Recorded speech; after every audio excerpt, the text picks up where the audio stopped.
At this time, I'd like to call the Village of Midlothian Board meeting for May 11th, 2016 to order at 7 o'clock. Roll call. Trustee Gillis. Here. Trustee Ivan. Here. Trustee Killily. Trustee Kreis. Here. Trustee LaRue. Here. Trustee Maskell. Here. Mayor Ryback. Here. You have a quorum. Please stand for the pledge, and after the pledge, please remain standing for a moment of silence for our veterans. I pledge allegiance to the flag of the United States of America and to the republic for which it stands, one nation, under God, indivisible, with liberty and justice for all.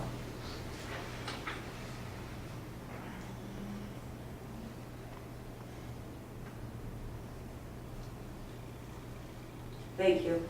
And if I could just make a comment, ask the village to remember in a special way longtime resident Nick Harris. His wake was today, which I attended, and I think Trustee LaRue did, and his funeral is tomorrow.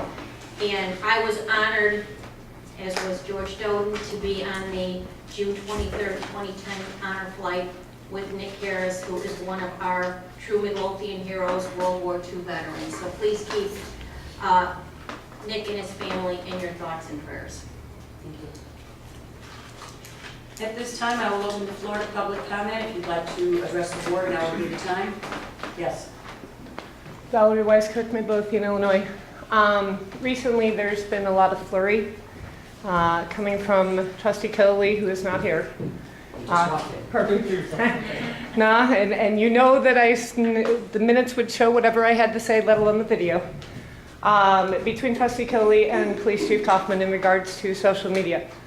As a voracious user of social media that is well known to everyone pretty much in this room, at least on the village side, I find it quite distressing that yet again today the Village of Midlothian got scooped by a message posted on the Crestwood Police Department that actually came from a news story that I had heard on the television in regards to a police matter, no less, too, in the sense that it was of a fraudulent identity type thing. It was the Illinois State Police type thing.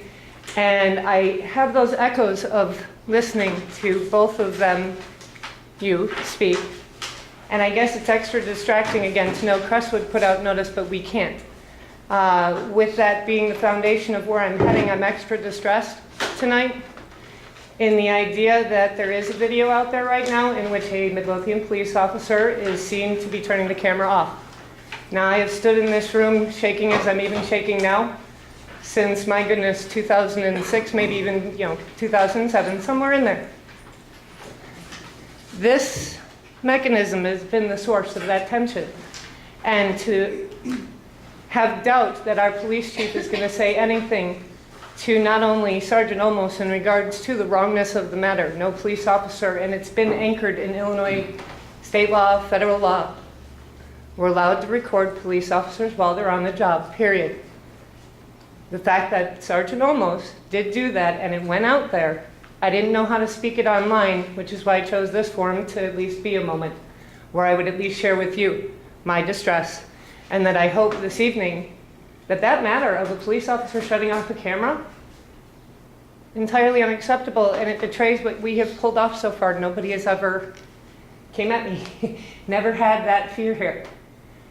Shouldn't happen out on these streets with the police chief that we have, who wants to shut down social media because he doesn't want to moderate comments at zero.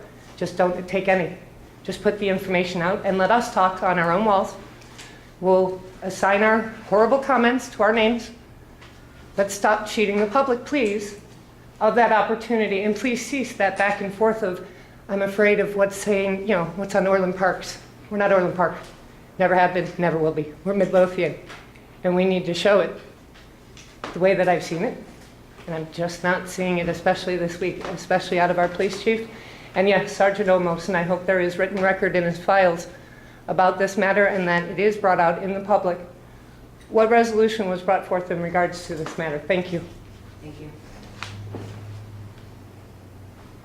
Would anyone else like to address the board? With no further comment, I will close the floor to public comment, and I'll move on to, I'd be looking for approval of the consent agenda. It includes the bill list, which was provided, the minutes from the board meeting from March 23rd, 2016, the minutes from the executive session of March 23rd, 2016, the minutes from the special meeting on April 6th, and the minutes from the executive session on April 6th. I did receive an email from trustee Ivan this evening. He had 3 changes he wanted from the April 6th meeting. One is he wanted to have the one line replaced, the grass cutting contract for vacated homes will be overseen by the building department, so they should make the recommendation for the contract. Last year, we did not follow the vacant property ordinance. The other one is the other line says he got a 33 1/3% raise from the original 20%. He'd like the new line to read, the new bus shelter contract reflects an increase in compensation to the village from the original 20% submitted by IC and SC in the renewal contract to 31.25%. And the old line, the other last line is, there's a possibility of getting 2 new street segments in 2017, or 10 new street segments in 2017. He'd like it to now read, there's a possibility of getting 10 new street segments paved in 2017. If you would like, we can accept these minutes with the recommended changes. I'll have Ms. Verbat change these and before they're submitted to Clerk Holstead for posting. I don't know that you do that, yeah. So then I'd be looking for a motion to approve the consent agenda. Mayor, Yes. I'd like to remove the bill from for Emergency Communications Network and put it on the regular agenda.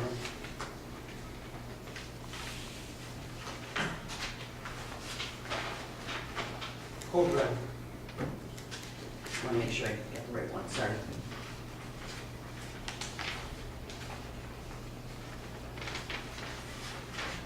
Okay. All right, we'd be looking for a motion to approve the consent agenda with everything on the bills except the emergency communication network bill. I'll make the motion. Second. Any further discussion? Roll call. Trustee Maskell. Aye. Trustee Gillis. Aye. Trustee Ivan. Aye. Trustee Killily. Aye. Trustee Kreis. Aye. Trustee LaRue. Aye. Motion carried. Okay, we'll move on to trustee business. Trustee Kreis.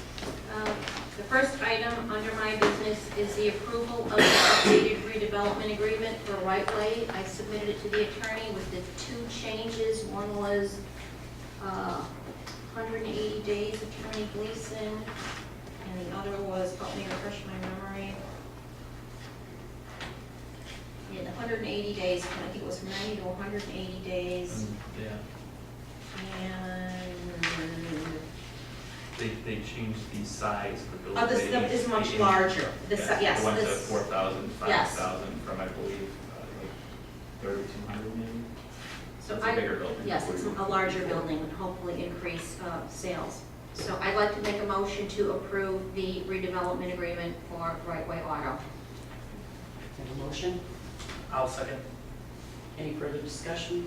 Just so the board knows, they also wanted to, they need familiarity with MWRD permitting, and I sent that on to Superintendent Sperry. So I believe they are getting very close to moving forward on this project.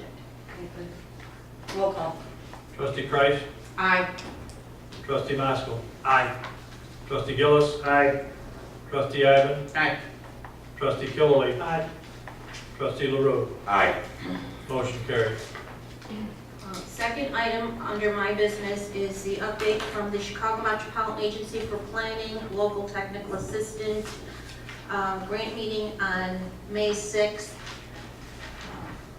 I didn't know what to expect, and as you know, the village was awarded this grant through CMAP, Chicago Metropolitan Agency for Planning, and it has to do with placemaking and stormwater management on 147th Street.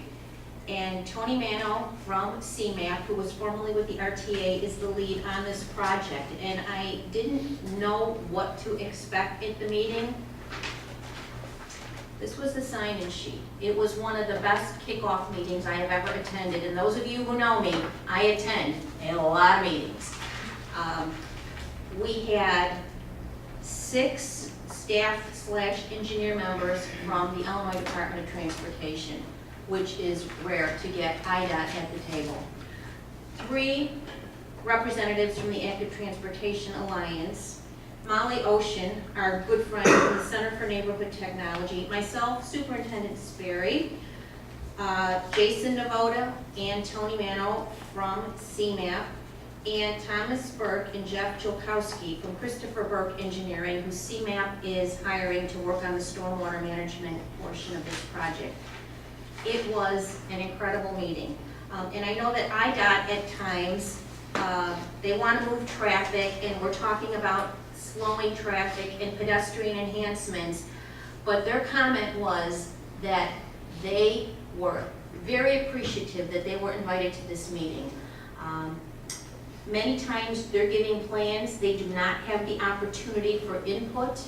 They were very gracious, and I think the kickoff, just to have that kind of collaboration at the beginning was really, really important. We did walk from Village Hall east on 147th Street to Central Park, and Superintendent Sperry took that opportunity to discuss the school crossing there, and that we haven't received a response from IDOT. So there were 6 of them out there looking at that issue.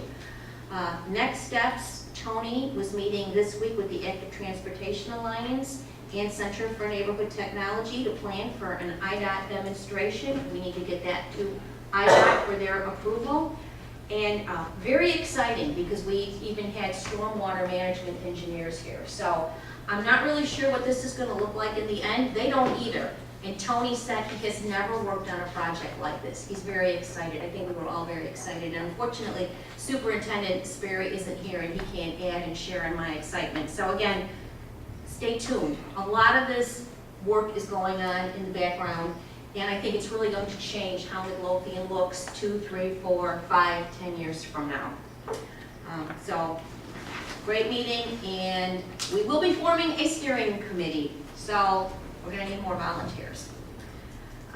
Next item on my agenda, and I didn't know that I was going to have this conference call when I put it on there, but put it on it as a placeholder.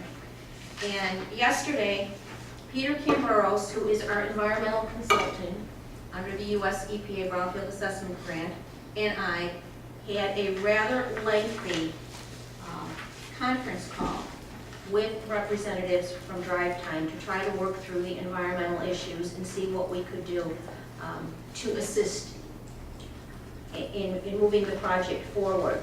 On the conference call was Stephen Johnson, who was their attorney. Mr. Johnson? Is there any comments? Yes. Sean Fitzgerald, Dan Pikowski, Dan Max, who is their environmental consultant, myself, and Peter. I have given the mayor and the board the next steps. I think there has been some confusion. I wish that I had been made aware of these environmental issues further on, because we do have the opportunity to use Peter and Weaver as we move this project along. I know that we even talked about the portion of leasing the property. I think from what Peter and I gathered yesterday, they were contemplating a lease as kind of an interim before the NFR was issued. So my suggestion was that since Peter has contacts at the IEPA, that possibly Peter and I could ask the IEPA to fast track this process. They all thought that was an excellent idea. So I'm asking that Peter be the lead on this, because nobody's going to be able to get this done or has the connections that Peter does. So Mayor, when you act under your business, when you execute the application, I would ask that I be given that copy so I can scan it and email it to Peter tonight. He's going to overnight it to the IEPA. The next step will be for him and I to have a conference call with Mr. Dunn at the SRP program, the Illinois Environmental Protection Agency. I told Drive Time the village is committed to having them here. We want to work with them. We want to support them. I guess what really troubled me was when I asked them about the enterprise zone, they were not aware of it. Provided the information to Jason Wood, who's our attorney in Arizona. I can provide you with the email that I sent to Mr. Wood. They claimed, so what I did, Sean Fitzgerald gave me his email address. I emailed him the link to the CalSag enterprise zone. I explained the entire process, that all enterprise zones in the state of Illinois were sunsetted December 31st. And I articulated some of the benefits of the enterprise zone to them. I provided them with Mary Schmidt's phone number, who is the zone assistant right now for the CalSag enterprise zone. And I'm hoping that with the support we're providing through Peter, that we can move the process along. They did indicate that we talked about there is no further remediation letter on that property, but that's from 2002. They want a more current letter because activity occurred on that property subsequent to 2002. And I did explain that for a number of those years, there was no business going on until everything permanently shut down in 2007. But I do see if they're going to spend the kind of money they're going to spend, that they want a current no further remediation letter. So I'm hoping that with the information we provided yesterday, that it will help to move the project along. I guess I just have one question. As I kind of went back in my mind to look at this, because it seems like it has been taken so long and the process has been really lengthy. And I went back, they executed the RDA, I believe, on January 16th.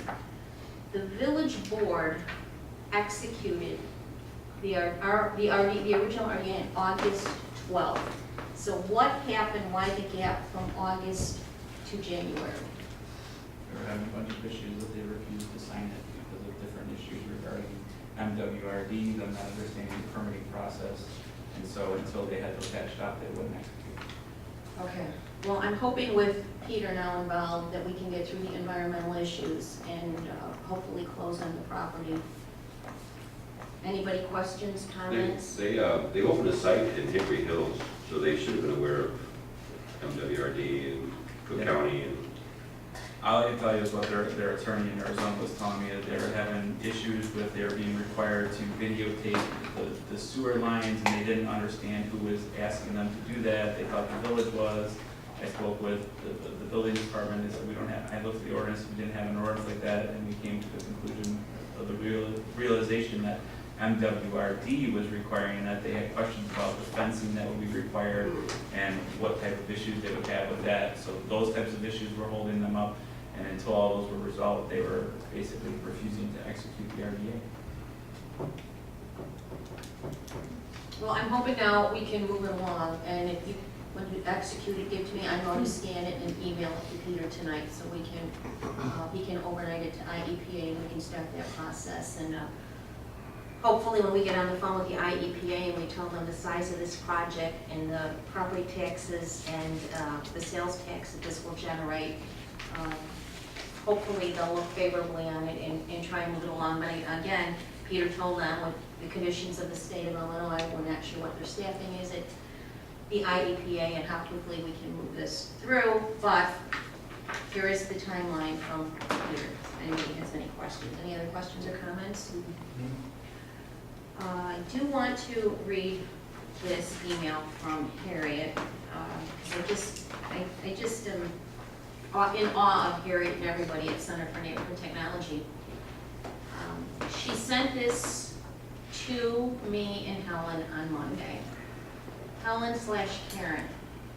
I also wanted to send this news personally. It was particularly nice that our work in Midlothian was referenced. You are our dearest friends and colleagues. We're so pleased and proud to have been working with you.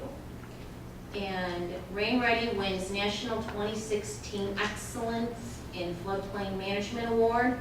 Rain Ready is being awarded the Association of State Floodplain Managers National 2016 James Lee Witt Local Award for Excellence in Floodplain Management, which is given annually to recognize outstanding programs or activities at the front lines of floodplain management. The award will be presented at the ASFPM's 40th annual gathering on June 19th to the 24th in Grand Rapids, Michigan. Conference is a premier training and networking event for the broad spectrum of flood risk management. And this is what's really, I'm not going to read the entire email, but this I am going to read.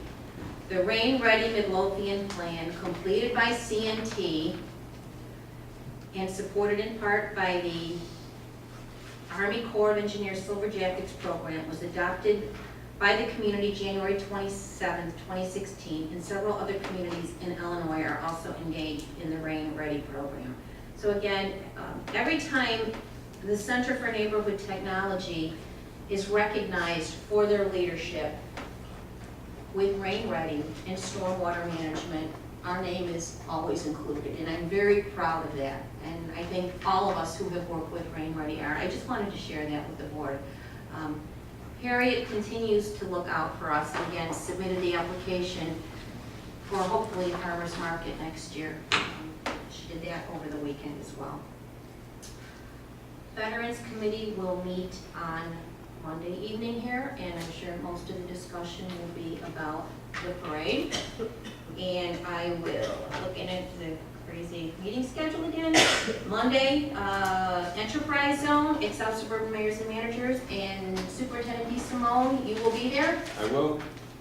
They are doing a tutorial for the building department superintendents and personnel who are actually on the front line for the Enterprise Zone. What day? It's Monday.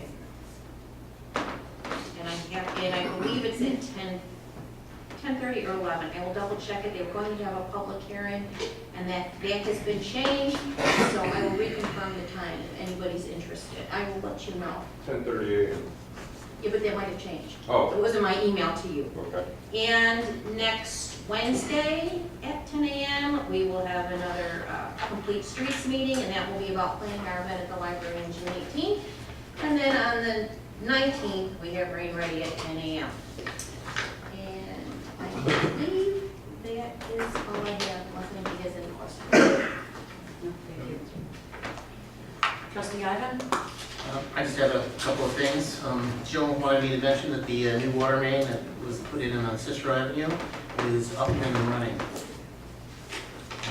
Also wanted to mention on Saturday for cleanup day, we have all our vendors and stuff set up, and we are definitely serving coffee and donuts at 8:30 in the morning. And we'll also have a table available for any of the committees that want to do any kind of advertising or anything like that, to lay out a flyer of some type. The beautification committee is going to have one, and the technology committee will have a flyer out on the table as well. So hopefully the volunteers will see it. And we have the trees getting delivered on Thursday, the 25th. Yeah, from Metropolitan Water Reclamation District. From them. And we'll have quite a large choice of plants to swap, as well during the plant swap option during the event. And that would be it. Okay, thank you. Trustee Gillis? Yes, a couple of things. An update on new business applications. We have one of the gaming cafes, Joker Wild. They are hoping after the final inspection to be open by Saturday, May 14th. And the 5 other gaming cafe applications still are pending final inspections. I reported a couple of weeks ago Jerry, about... ask a question about Joker's Wild. Did they get the fire alarm system in place, or they were given a 60-day extension? Or Yes, there is a 60-day extension that was given, and that is going to be for the whole building, not just for Joker's Lab. So they are in the process of getting the work done and hope to have it done prior to the 60 days. But have they contracted with somebody to install it, or anything in writing that would prove it's it? not in writing yet, but they're working on it. There is no contract as of 4 o'clock today. 60 days from when? We have to look at the notes. Superintendent DeSimone, you recall the date on your letter? I believe it was 60 days from last Friday's date, and I can confirm that later. Okay. And I believe I have it here too, but well, if it's different, I'll tell you, but we'll go with the 60 days from Friday. So yes, that is hopefully going to get done before the 60 days, but they were given a 60-day extension to get it done. I also reported that Value Zone Furniture was going to open at 14424 Pulaski. They have backed out of their business application, so that is not going to happen. They're going to open a furniture and mattress store. There is an interest in the business just north of them, Bartolini's, that right now is looking to see what they need to do, if it's possible, to expand at 14424 into their business to use for a food prepping area. So that is a possibility, but right now it's just a verbal that I've been given about that. They don't have anything in concrete right now. Some of the code violations that the building department is continue working on, amongst other things, is the sign ordinance, trying to get a compliance. The address problem with the lot sharing that we're aware of, the multifamily buildings and the townhouses, that we need to correct some of the addresses that they don't have in place. That is imperative for our emergency services. And the big thing is the property maintenance, the grass cutting. We have received 3 quotes. Roy's Landscaping right now is still the cheapest, which is $97 for $63 for the cuts thereafter. There's 2 pending quotes that we're waiting on. What I would like to do is, because of the fact that we need to get on these plans right now, the building department has worked on procedures, and Superintendent Easton, if you can explain to the board procedures you guys have in place. Yes, sir. As of today, over the last 2 weeks, we've posted 41 properties with door hangers, notifying people that they were not in compliance with their grass maintenance. We're separating this grass list with vacant properties and going after the banks on these and any rightful owners. The occupied properties, we're getting a good response. It seems like within 24 hours after these door hangers are issued, the grasses are being cut. It's an ongoing process with the manpower we have in our department right now, but it's something that's it's always an issue with me, so I'm really trying to stay on top of it. Most importantly, we do have to get a vendor up there ASAP. Did you have any luck with temporary? I do, yes. As a matter of fact, we have a proposed, when I talked to Royce today, they said that they would come in on an interim and start cutting the grasses for us, even if we choose to award the bid to somebody else. So I would like to make a motion to use Roy's Landscaping on a temporary basis until we get, no, It's not- You can't, it's not on the agenda. it's under the topic of code enforcement updates. Do I have to specify specifically? Yeah, you would have had to tell me you were looking to vote for something. I don't think that's germane to that agenda item. Okay, well, then we'll have to wait a week, maybe make a special meeting out of our next meeting, because we need to get these lawns cut, and I apologize for not putting it on the agenda to get it voted on tonight. My mistake. That's all I have. Okay. Trustee LaRue. Yes, ma'am. Last week in committee, we discussed the need of our fire department to purchase a new fire rescue gas saw with a new engine that will be coming in June-ish. So there's a Husqvarna K970 fire rescue gas saw, the amount of $1,579, and a safety plate as well to go with that for $344. Subtotal will be $1,923, and shipping is $50. So I'm making a motion that we buy this new saw and blade with shipping for $1,973. I have a motion. I'll second. Any discussion? I just have a question. I know that we have replaced hose and now some of the equipment. Are we selling or just using the old stuff from the engine as backup? we're putting in another engine. Yeah, all the stuff's coming off the old engine and going on the other engine. Most of it is. There's some stuff that's gonna be put out of service. But we have to get everything between engine 2 and engine 1 together to go on 53, the best one, because 23 will be the backup. Okay. So we gotta, So the old saw that we had on the engine, is that still gonna be used? it's not the same type of saw. It was just it was a vent saw. This is a circular saw, like the K12 saw. And it's the same one we carry on 43, one had the same equipment on the other rig. So they're both exactly the same. They have a saw for each side. So, because that engine will be going out of town. No, so. Thank you. I have a motion and a second, roll call. Trustee LaRue. Aye. Trustee Kreis. Aye. Trustee Gillis. Aye. Trustee Ivan. Aye. Trustee Killily. Trustee Maskell. Aye. Motion carried. Thank you. As we also discussed last week in committee, the Midlothian Park District put in an application for fireworks display for June 24th, 2016 for their Thunder over Midlothian. I will make a motion that we approve this permit application. I'll second. Any discussion? Roll call. Trustee LaRue. Aye. Trustee Kreis. Aye. Trustee Gillis. Aye. Trustee Ivan. Aye. Trustee Killily. Aye. Trustee Maskell. Aye. Motion carried. Thank you. Chief, did you want to bring up the fire up here in your business? All right, Chief, also want to let the board know that the check did arrive today for the old engine in the amount of $12,000, and that it will be most likely picked up next week, I think he told me. Next week we're probably, we're gonna ship it out, get all the equipment, radios, tools off the kids. And then the CPC golf outing is coming up a week from Saturday, May 21st. Doing quite well, getting a lot of good gifts, a lot of good whole sponsors. So I'm still missing one foursome. If anyone could pop up a foursome for me real quick, that'd be great. But if not, it's going to be a great day and looking forward to it. But thanks for everyone that's done everything so far for it. Thank you. Okay, thank you. Trustee Killaway.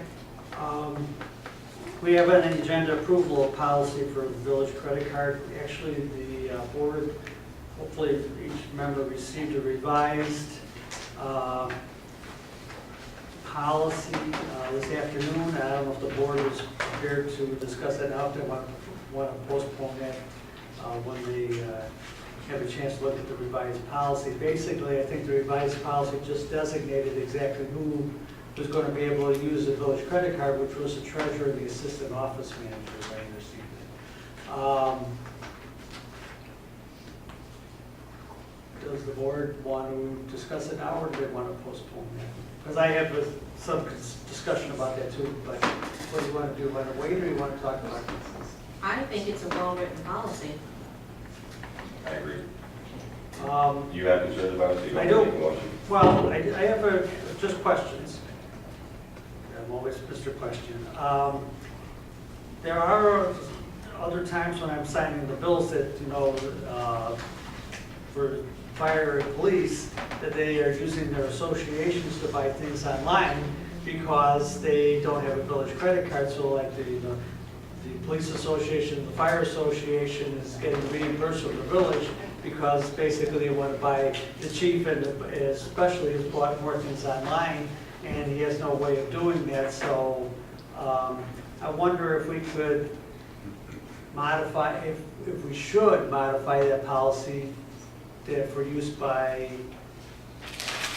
village department heads, or is there a mechanism where they can come to the treasurer and say, hey, we want to pay this bill? What did you have in mind? That if that situation was going to occur, would they come to you and say, treasurer, we want to buy something online, would you take care of it for us? Is that what you had in mind? I discussed that with Nicole, and that was our thought. It was our intention that because it was mostly going to be used for those few items that we specified, that if anybody had something else that came, it would be probably intermittent, and that if they would like, they could just let us know what they would like, and we'd go ahead and order that for them, give the confirmations to them, etc. Is that satisfactory? I don't want Good enough, good to go, you're doing the same thing, only with a different person. Well, it needs- Is that right? Is that right? I'm fine with Is that good, is that good? Fine with me, I don't want my name on that credit card. No, but it does say, if it is for that for a specific department, it says in the policy, it needs to be approved by the appropriate trustee and department head. And department head, both. We want to make sure we have enough controls for the I purchases. agree 100%, so I don't want, I'd rather go to her and have her order it. so And she everybody won't do knows. it unless it has It's all the right. proper approvals. Can you approve it verbal, or does it have to be on a form? We only need up to a certain amount, right? Well, everything is, every approval we have is in writing. You probably have the same type of thing. 500. Right. Down here, 500. If it's over that, that has to be approved by the board. I think, for now at least, because this isn't all new, I would feel more comfortable myself just going to my trustee, saying, hey, this is what, I don't recall last time I had to do it, but, and then him forward an email saying it was approved, or a quick phone call or whatever. If for some reason I can't reach him, then I guess I would have to try to reach somebody else and explain the emergency situation that we needed to do that. And it's not always an emergency, sometimes you just get a better Sure. buy on, you know, like on Amazon or something like that, you know. Right, which is true But, too. you know, I think Right. an email coming like, all right, Chief Hot Wagner's got to buy something, he calls Trustee LaRue, Gary then in turn emails Treasurer Britton and says, after discussion, go ahead, this is going to be ordered by Chief Hot Wagner. I think that would work as an approval. Not that we're endorsing Amazon. No, I'm sorry. I was just, Even though we've bought several things off of them lately, but they're other than that. My only other, maybe note to that is that we deliberately, we set a policy limit or a credit card limit of $1,000. Do you feel like that would be enough? Or should we could raise it, we can ask? How much is the Microsoft Outlook? I think you've been. it's $175 every month. And then what else you had on there? You had, We had software updates, so Adobe, again, which is nominal. And then, but if we were going to order something as an emergency for one of the departments, and if it were large enough, maybe we would want to raise it to 1,500 or 2,000, or we could raise it more. We're just trying to be very circumspect and respectful of the things. Well, if it's a policy, it could be amended in special situations by the board. For example, if you were going to buy a folding machine, let's theoretically found a good deal for the folding machine online, better than what you're getting now, but that would be $1,500 to $2,000. You would come to the board and say, hey, we can get this better deal. It's just not automatic. Is that sort of what we can do? No, we have to have a larger credit limit, is what Right. she's saying. Oh, in other words, you're going to put a maximum limit on the credit card. right now, the policy says 1,000. Right. I think But that's if you think that's too low, too low. I would say maybe a $5,000 Yeah, limit, yeah. but you're only authorized to like 500. okay. Right.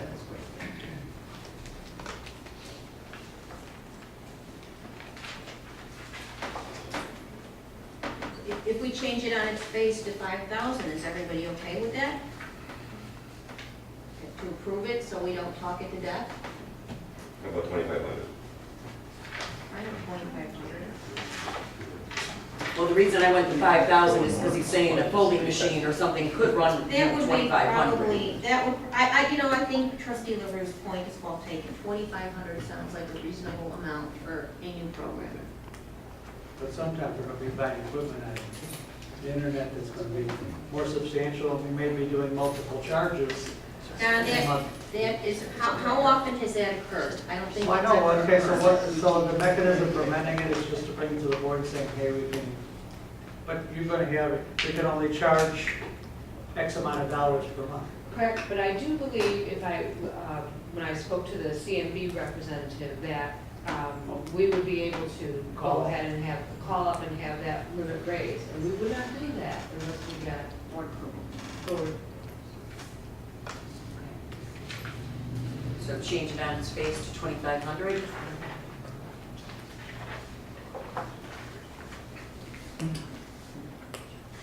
not an auction. Is there anything else then?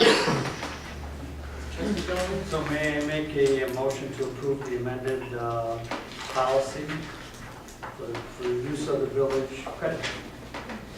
I have a motion. I'll second. Any further discussion? Roll call. Trustee Killalay. Aye. Trustee LaRue. Aye. Trustee Gillis. Aye. Trustee Ivan. Aye. Trustee Kreis. Aye. Trustee Maskell. Aye. Motion carried. The only other thing I'd like to report on is I tried to distribute the confidentiality policy, which should have been distributed before, and I apologize for that, through the departments so that the employees could get copies and also sign them that they've received them.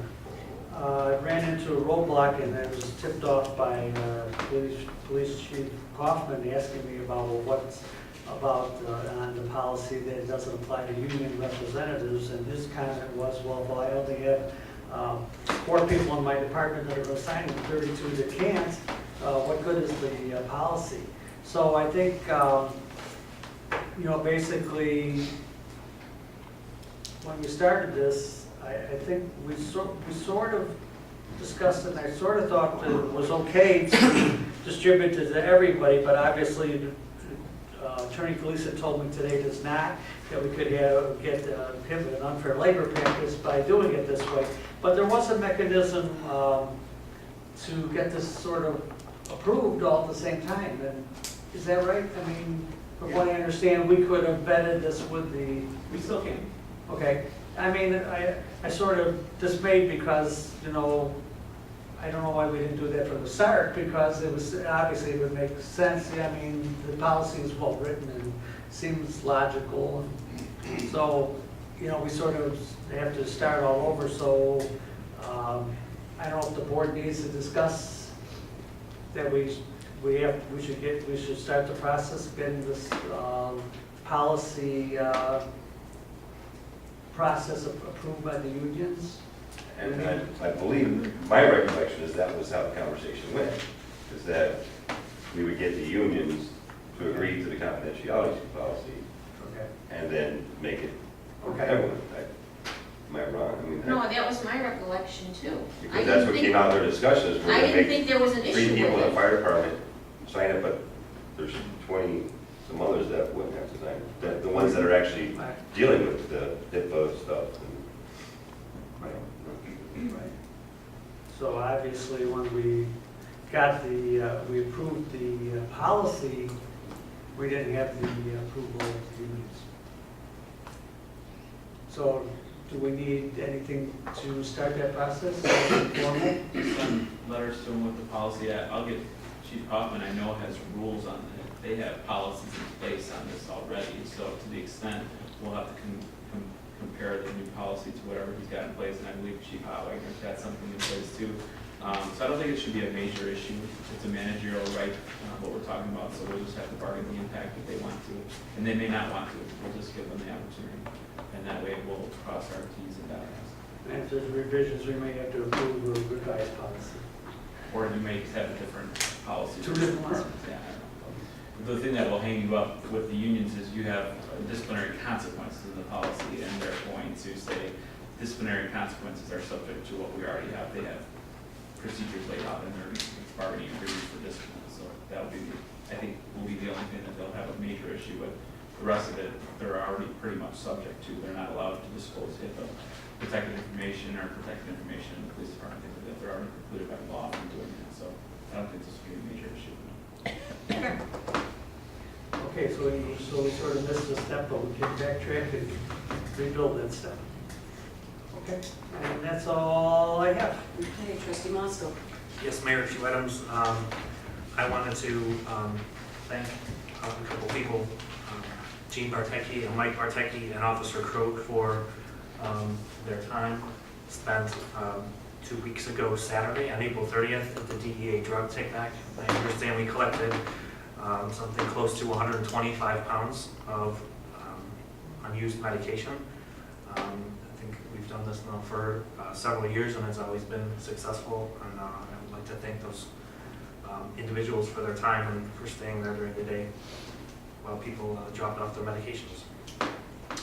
Also, I wanted to remind everyone that this year the Midlothian Police Department will again be participating in the Special Olympics Cop on Top, which will be held next Friday, May 20th at the Midlothian Dunkin' Donuts starting at 5 a.m. I believe the police department still has t-shirts available if anyone is interested in purchasing one. They also have raffle tickets to win a 2016 Harley Davidson Street Glide motorcycle, and also a big screen television, and those are $10 a piece. Lastly, on the agenda, I am requesting, I'm going to make a motion that the board approve the intergovernmental agreement for emergency 911 dispatch services with CalCom. I'll second. I have a second. Any discussion? Roll call. I would just like to thank Deputy Chief Delaney, if you could pass that along. I think an enormous amount of work went into this, and he took the lead on it. And I think we're going to be much better served by this new agreement. And thank you, chiefs, as well, for your input. Hopefully, that this is much better for the village. I will echo that, Karen. I think that we didn't leave any stones unturned with this, and that will have some good financial benefits for the village. I think we'll have a better service, and there's a plan for the future to cover costs for improvements and upgrades, and it's something that I don't think we have right now, so thank you. I have a first and a second. Roll call. Trustee Masko. Aye. Trustee Gillis. Aye. Trustee Ivan. Aye. Trustee Killoy. Aye. Trustee Kreis. Aye. Trustee LaRue. Aye. Motion carried. That's all I had tonight, Mayor. All right, thank you. We'll go on to department heads. Chief Kaufman?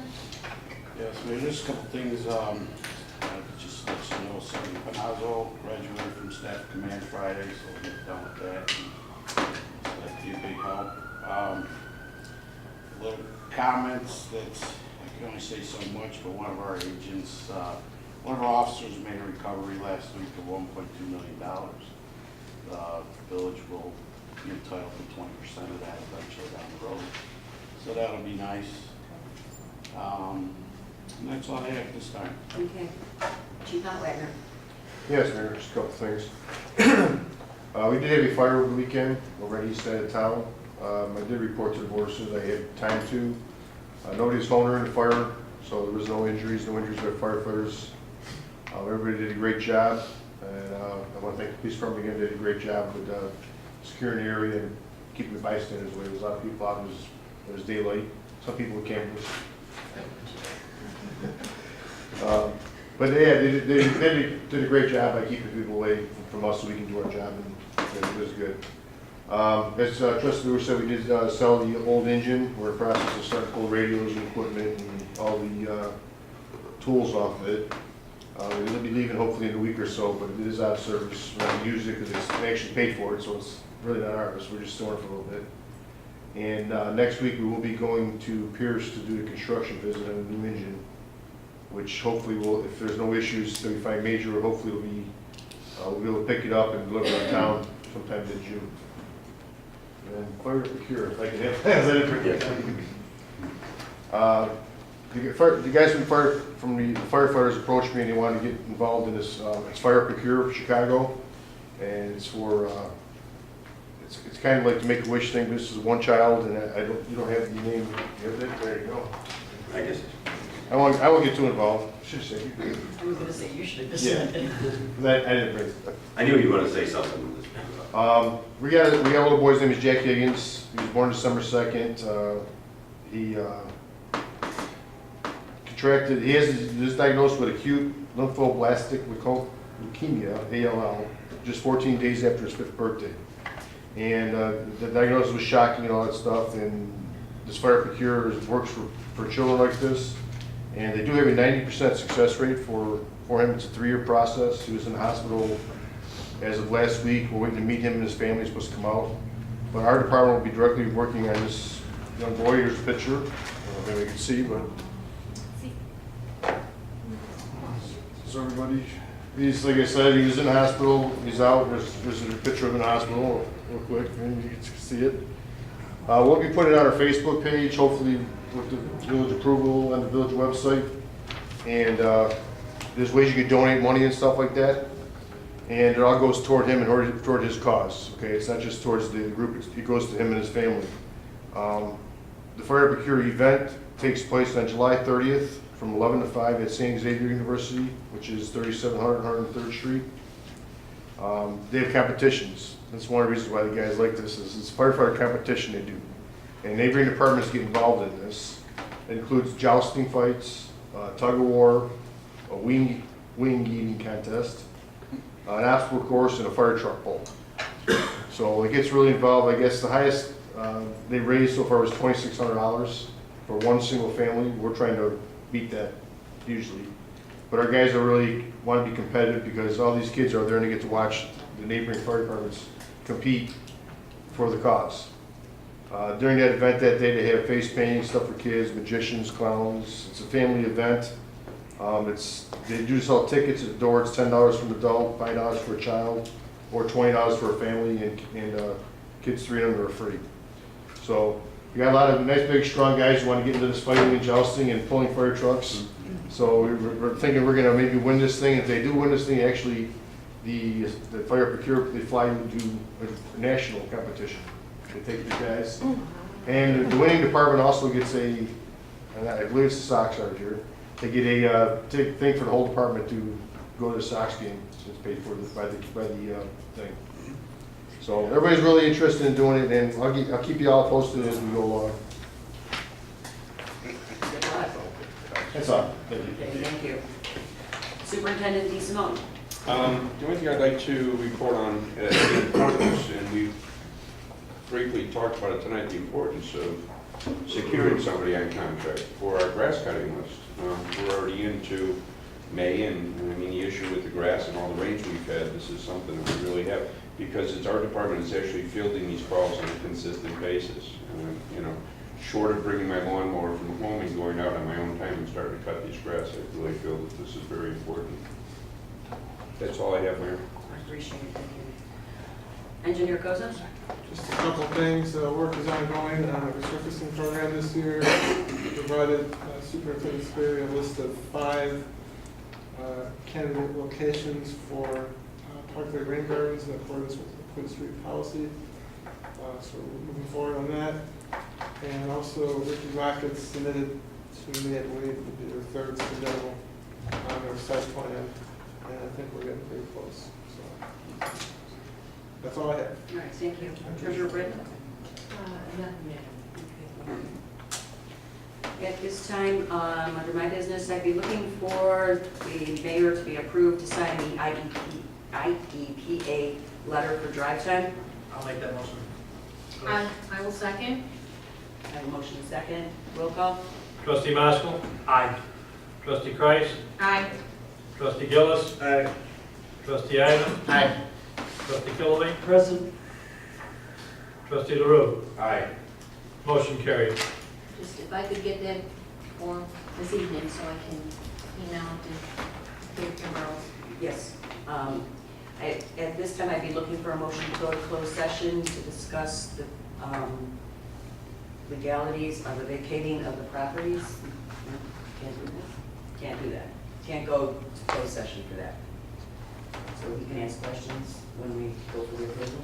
Yeah, but I would ask questions before you approve the agreements, because the agreements require you to pass ordinances, so ask questions before you approve the agreements. Okay. So, Oh, we still have We still have a second step step. number 2. I don't know. 47. That's for the, Oh, There was never, you just talked about closed session, you need to actually go back to the agenda. okay. I'd be looking for the approval of ordinance 1925 to correct ordinance, I'm sorry, 1926, typo, to correct ordinance 1923 for 4001 West 147th Street. Before we do that, I actually have a legal question. Because the ordinance the ordinance that the board approved last week was missing 3 common addresses and 2 PIN numbers. And I actually have the legal notice. So the legal notice was wrong when it was published. My question, or my concern is, does this process have to be restarted? Yeah, if the publication wasn't right for the legal description, I don't do these.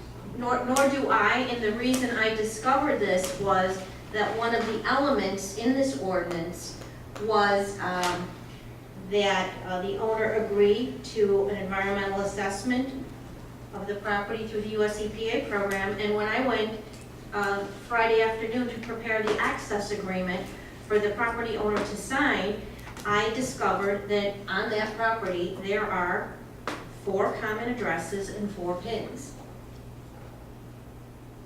What is this, the Merlin? No, this is the Cars, Midlothian Midlothian cars on Autos at 147th and Pulaski.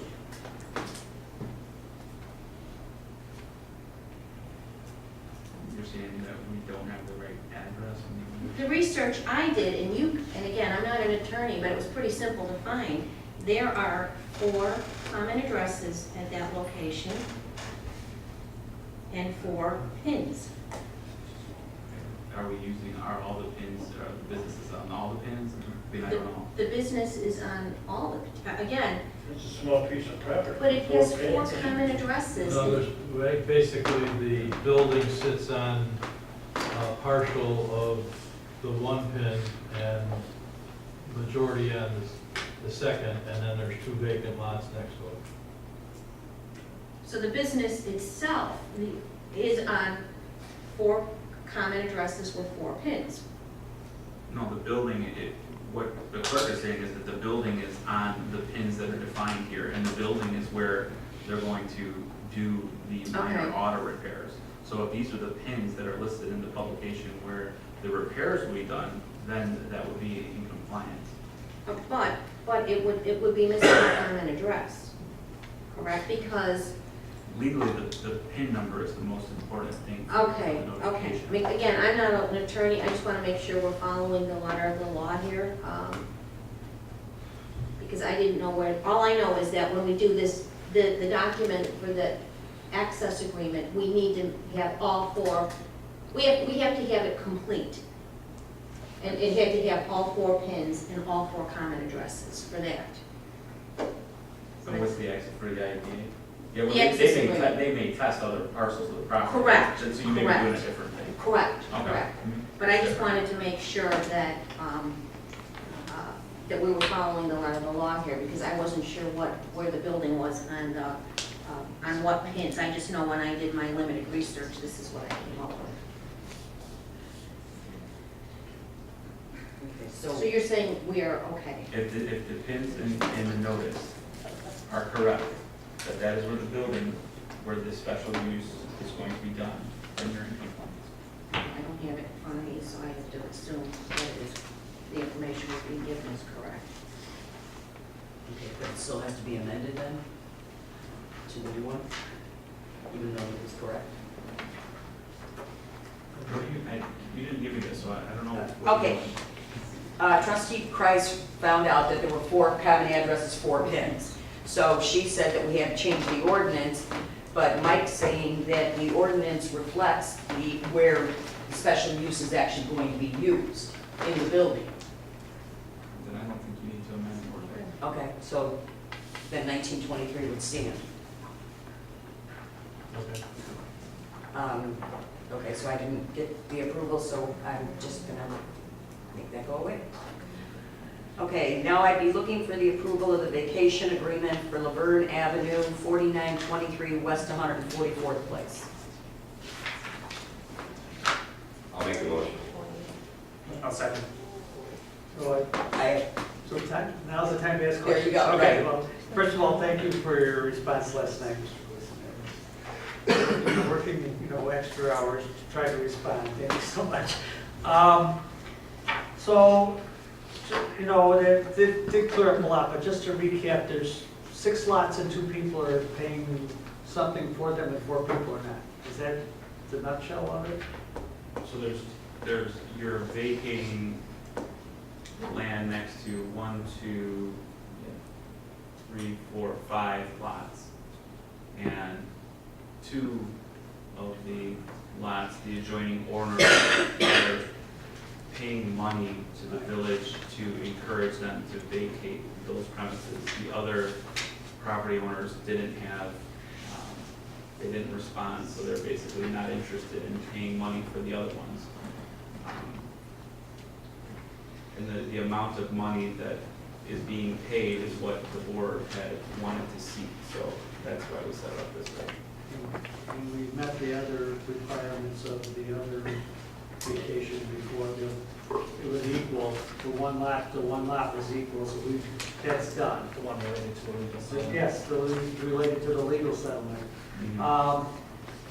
Okay, so 3 people didn't respond and they're getting the land because they didn't respond, they're not paying me, and 2 are paying something. Is it any legal requirement that we don't have to, this is going to be a crazy comment, so nothing unusual for me, but we don't have to accept $1,000. We don't have to, we can set any amount we want, right? The village sets the amount that they think is fair and reasonable. Okay, well, in my opinion, this is just my opinion, I don't think it's fair that 2 people are paying for lots and the other 3 people are not. So I feel that even though we asked that we receive $1,000, I would like to, what do we have to reduce the amount to some remuneration, $1? I mean, there's one issue with one thing, one lot. The reality of why you're not charging the other person's money is because only one side would end up paying. And if that happens under the municipal code, the one side would take ownership of the entirety of the property. And what my thought is if that happens, we're going to be in a separate lawsuit about it again. Right. And so this way, you've vacated most of the property, you're not going to build a road there, Right. and the mechanism that we've set it up gets the village the amount of money they wanted and cuts off the potential for future litigation against the village. So if we did the $1, we would still be open for a lawsuit? You want to give back the additional $1,000 that people want to pay the village, is that what you're saying? To me, I don't see why it's fair that they have to pay and the other people don't. The people that are paying are actually going to acquire that land legally through a new plat survey. The other 3 people aren't. Yeah. They're going to get the property. They're gonna get the property too. Everybody's getting the property. So 3 are paying, 3 are not paying, 2 are not. So to me, you know, it's nice that these people want to pay us and, you know. It adds value for them though, so they're fine with paying it. They're both It getting doesn't something. add value to the other people? I don't know. It may not. They may not care about it. These other people have more at stake. Especially, that's why the first parcel went for more, because it was a bigger concern for those particular property owners.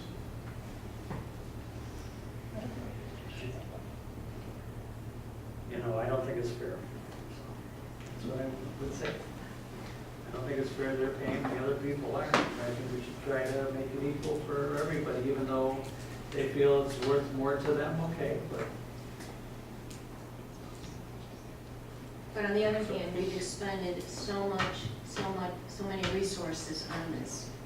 And we're still, even with this, we're still I mean, in the negative column. There was surveying costs and Yeah. legal costs involved in having this done, and the agreements back and forth, which have already been executed. Our attorney's on, not to mention the exorbitant costs from the agreement that we already entered into last meeting. Yeah, I agree, John, it doesn't seem If we're not fair. gonna recover it one way or the other, I'm just saying, we're not gonna recover it one way, we're not even close to the legal costs, we're not anywhere near them. So, I mean, I'm just saying, it isn't fair, and. These other persons should not be responsible for paying for the other. That's legal right, costs. I'm just, it isn't right, and I think, I don't think we should do that, but that's me.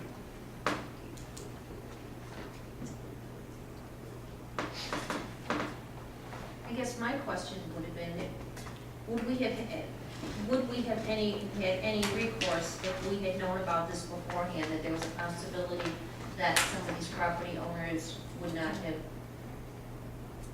paid? You can go to the one side and get them to pay the money if you want. I mean, if you went to the fairways and told them you want money for that, I bet you they'd pay it to you. The issue though, under the law, if I understand it correctly, Attorney Gleason, if the Fairways does that and pays it, and the other side does not, they acquire the entire easement, not just half of it. Then we're back to. And the whole idea, That's right, what I don't want. Yeah, then we're back to a lawsuit. the idea about not getting into an issue with 3 parcels where they have not entered an agreement is so that the village protects itself from liability from that in the future. So that we don't get into another situation. And one of the complaints about that last time was that the other side wasn't offered the opportunity to buy it. And at least in this situation, the offer was made. So people have chosen not to do it, and so be it. But still get the property.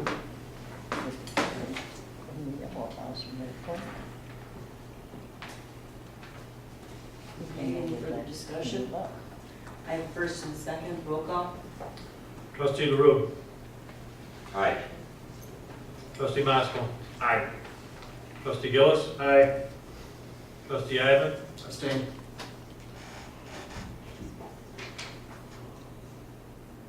Trustee Killily. No. Trustee Kreis. Aye.